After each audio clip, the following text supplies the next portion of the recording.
National खबर, सब पर नजर।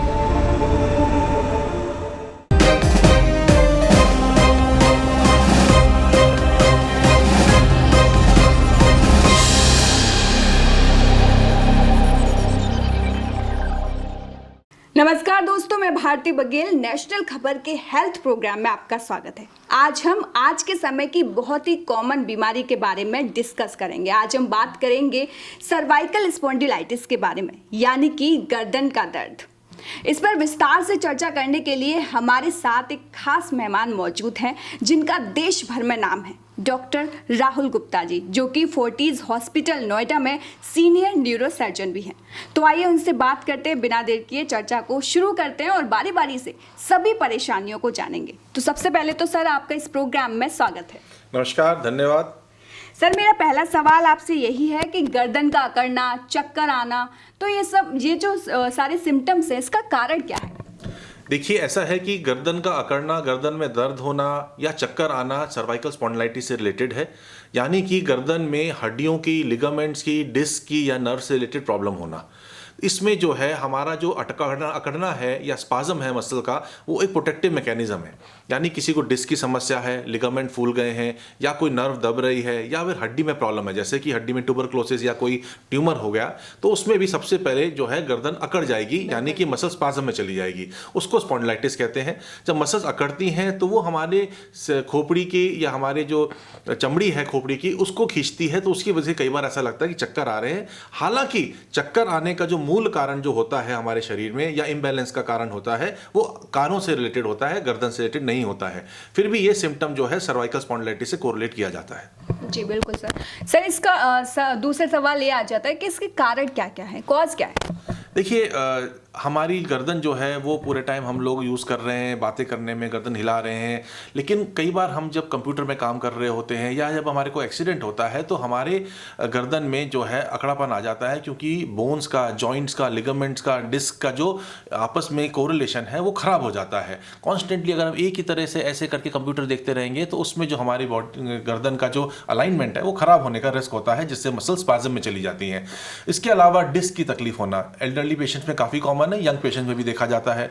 या फिर डिस्क की वजह से नर्व का कंप्रेशन होना, या फिर एजिंग की वजह से कैल्शियम डिपॉजिट होने की वजह से वहाँ पर हमारी जो स्पाइनल कैनाल है, जिसमें स्पाइनल कॉर्ड होती है, उस पर दबाव आना, इन सब की वजह से भी प्रॉब्लम हो सकती है और गर्दन अकड़ सकती है और दर्द हो सकता है। वहीं सर, एक सवाल ये भी है कि इसका ट्रीटमेंट क्या संभव है, और अगर है तो कैसे है, कितने पहलुओं में है?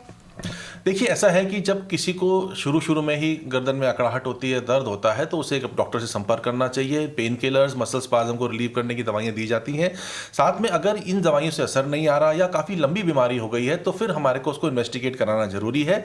X-ray of the cervical spine और MRI of the cervical spine, इसका मेन ट्रीटमेंट के लिए इन्वेस्टिगेशन है, जिससे कि हमारे को बोन्स की अलाइनमेंट के बारे में, बोन्स की क्वालिटी के बारे में, लिगामेंट्स, डिस्क, नर्व कंप्रेशन और ब्लड वेसल्स के बारे में भी पूरी जानकारी मिलती है। एक बार ये जानकारी मिल जाए तो फिर हमें एक स्पाइन सर्जन से कंसल्ट करना चाहिए। अगर उसमें कुछ प्रॉब्लम ऐसी है जिसके लिए कि कोई सर्जरी करी जा सकती है या सर्जरी से उसको ठीक किया जा सकता है, तो सर्जरी होती है।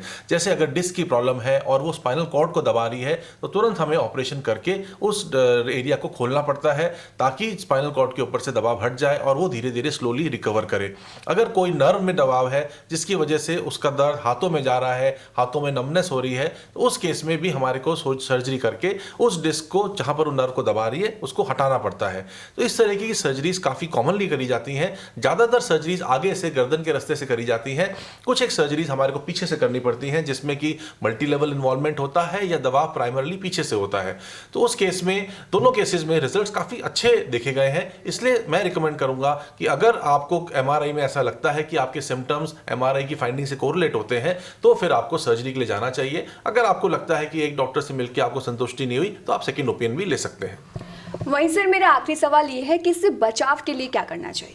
देखिए, गर्दन की जो प्रॉब्लम है वो मेनली हमारी मोबिलिटी और फ्लेक्सिबिलिटी की वजह से होती है, और साथ में हम इसको टेक इट फॉर ग्रांटेड रहते हैं कि हमारी गर्दन को कुछ नहीं हो सकता। तो सबसे इंपॉर्टेंट ये है कि हम कंप्यूटर पे काम करते वक्त या अपने वर्क प्लेस में अपने गर्दन का खास ध्यान करें। बीच बीच में थोड़ी सी स्ट्रेचिंग एक्सरसाइज, मूवमेंट्स वगैरह कर लें।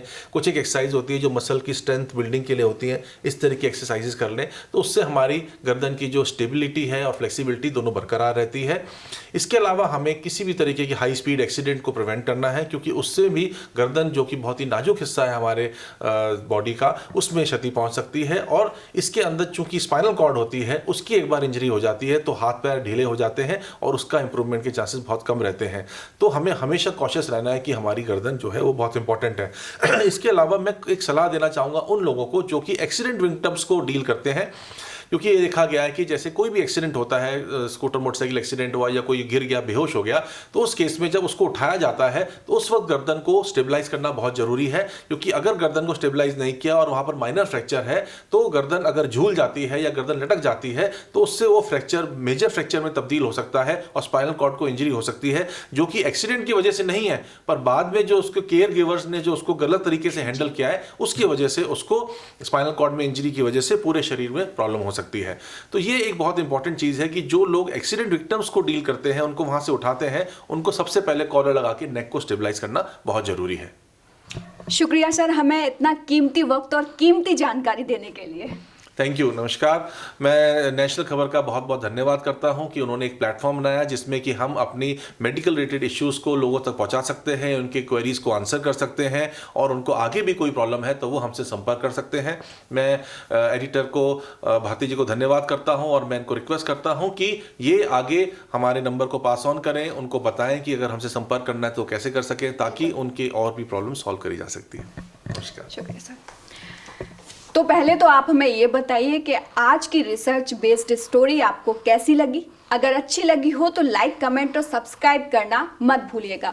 उम्मीद यही है कि हमने आपके सभी सवालों के जवाब दे पाए हों, लेकिन फिर भी ऐसा कोई सवाल है जिसका जवाब हम ना दे पाए हों तो आप कमेंट बॉक्स में कमेंट करके ज़रूर बताइए। हम डॉक्टर साहब से निवेदन करेंगे कि वो आपके सभी सवालों के जवाब ज़रूर दें। तब तक के लिए मुझे दीजिए इजाज़त। नमस्कार।